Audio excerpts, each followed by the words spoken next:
प्रति वर्ष हजारों की संख्या में विद्यार्थी इस योजना से लाभान्वित हो रहे हैं और उच्च शिक्षा ग्रहण कर अपने सपनों को साकार कर रहे हैं। तो आज हम सबों के सम्मुख बिहार स्टूडेंट क्रेडिट कार्ड योजना के बारे में थोड़ा विस्तार से बताने के लिए संकल्प शिक्षा संस्थान से श्री अमित उपाध्याय सर हम लोग के सम्मुख उपस्थित हैं। एक बार पुनः इनका तालियों से जोरदार स्वागत कीजिए और ध्यान से सुनिए कि आखिरकार बिहार स्टूडेंट क्रेडिट कार्ड योजना है क्या, किस तरह से हम इसका लाभ ले सकते हैं और उच्च शिक्षा ग्रहण कर सकते हैं।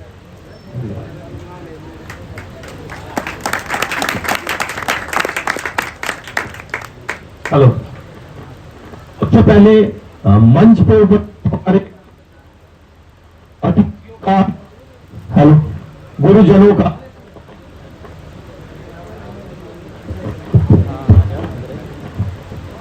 मैं हार्दिक स्वागत करता हूं और मंच संचालन कर रहे हमारे सर का मैं हार्दिक स्वागत करता हूं। सबसे पहले आप सबका अभिनंदन है। कहते हैं सुख का टीका माथे पर समृद्धि का हो चंदन, सुख का टीका माथे पर समृद्धि का हो चंदन, और आप सभी का लाख लाख अभिनंदन, लाख लाख अभिनंदन।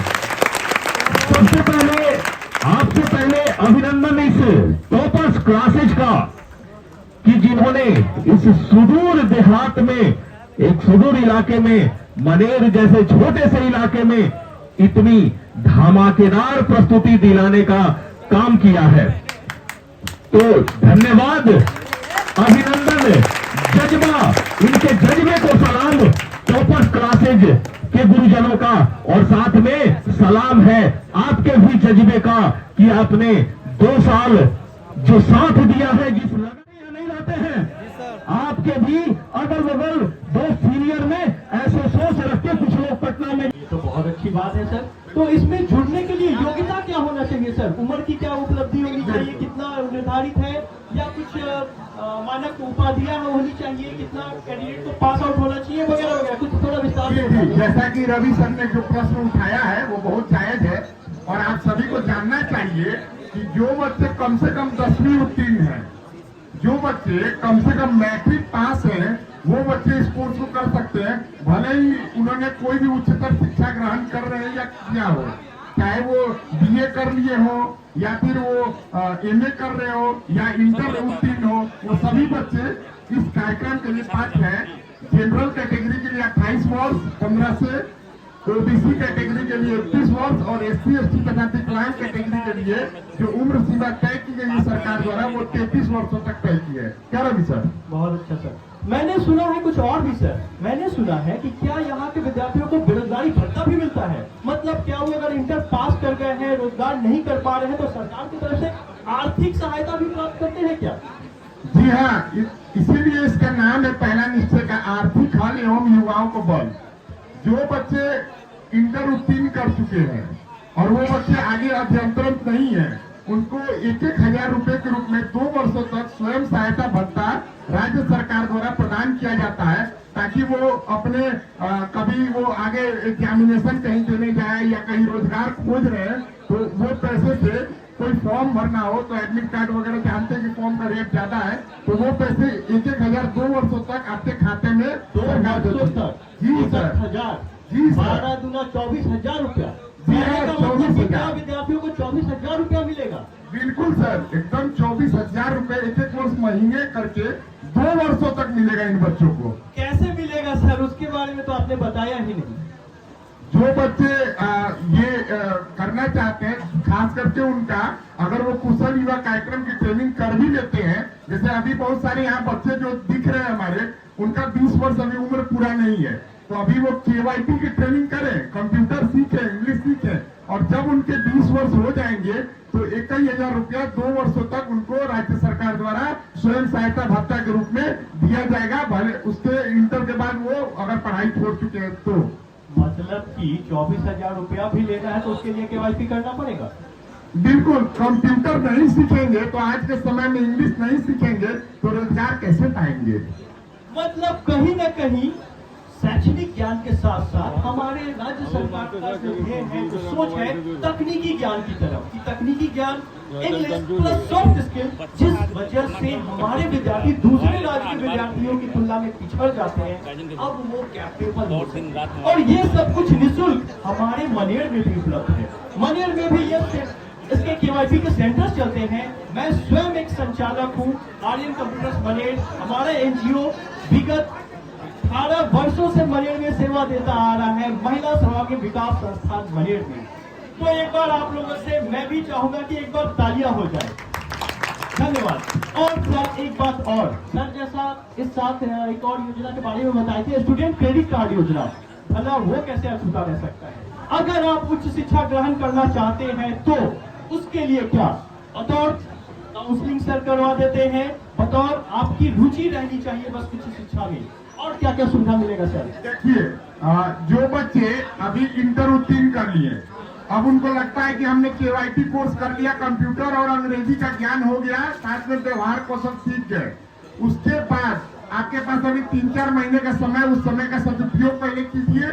और इसके बाद उच्च शिक्षा के लिए बिहार राज्य स्टूडेंट क्रेडिट कार्ड स्कीम, जो कि डीआरसीसी का अधिकारी का नाम है और बड़े सरलता से, बड़े मैंने बेजोड़ तरीके से आपको समझाया है। तो आप स्टूडेंट क्रेडिट कार्ड के माध्यम से किसी भी कॉलेज में, चाहे वो आपका बीएस कॉलेज ही क्यों ना हो, चाहे वो आपका जीजे कॉलेज क्यों ना हो, और चाहे वो, ताकि आप अपने उच्च शिक्षा के लिए अपने माता पिता पर बोझ न बने और वो उच्च शिक्षा के लिए आपको राज्य या राज्य के बाहर के कॉलेजों में भेजे। लेकिन ये कृपया ध्यान दें, जो बच्चे उच्च शिक्षा लेना चाहते हैं, वो हायर एजुकेशन में अच्छे कॉलेज में जाना चाहते हैं, वो कृपया स्वयं सहायता भत्ता का लाभ न ले, क्योंकि आगे जो बच्चे इंटर से, उनके लिए स्वयं सहायता भत्ता नहीं है। जो बच्चे इंटर के बाद पढ़ाई मतलब या तो वो स्वयं सहायता भत्ता या तो स्टूडेंट क्रेडिट कार्ड, दोनों योजना में से किसी एक का लाभ ले सकते हैं। जी हाँ, दोनों स्कीम युवाओं के लिए ही है, लेकिन आपको चुनना होगा। अगर आपने स्वयं सहायता भत्ता की तरफ ध्यान दिया 24,000 रुपए की तरफ, तो आप स्टूडेंट क्रेडिट कार्ड लेने से वंचित रह जाए।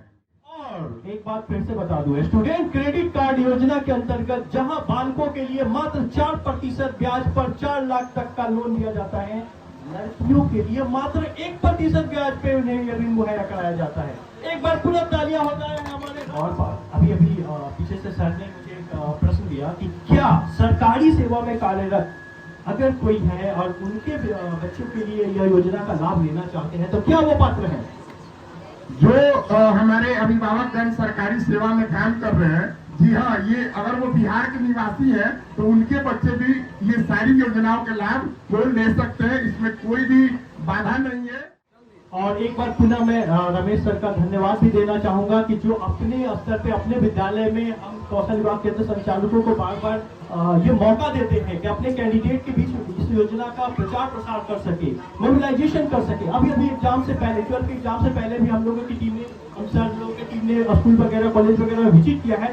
सर लोग के लिए एक बार तालियां हो जाए। तालियां हो जाए। जो चाहते हैं कि यहाँ के विद्यार्थियों को वह योजना का लाभ मिले, एक बार जोरदार फिर से तालियां हो जाए सर के लिए। सर हमेशा दे रहा है कि हमारे बच्चे प्रशिक्षित हो, स्किल्ड हो। अगले शब्दों में टीपन सर आप लोगों को कुछ और बताना चाहते हैं। बहुत बहुत धन्यवाद।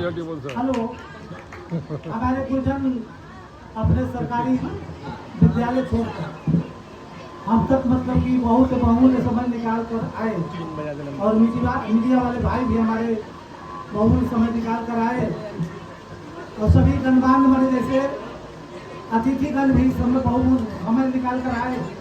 इसके लिए प्रॉपर कोचिंग संस्थान आपका सदा आभारी रहेगा, सदा ऋणी रहेगा, आपको सदा साधुवाद देता है। धन्यवाद।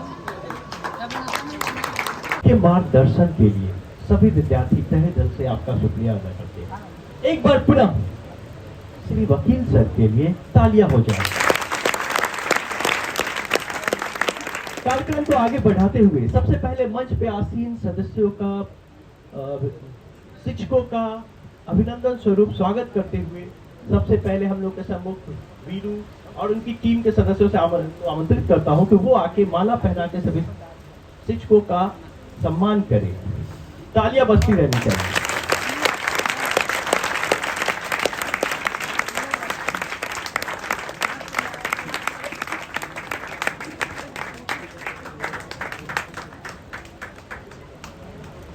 गई।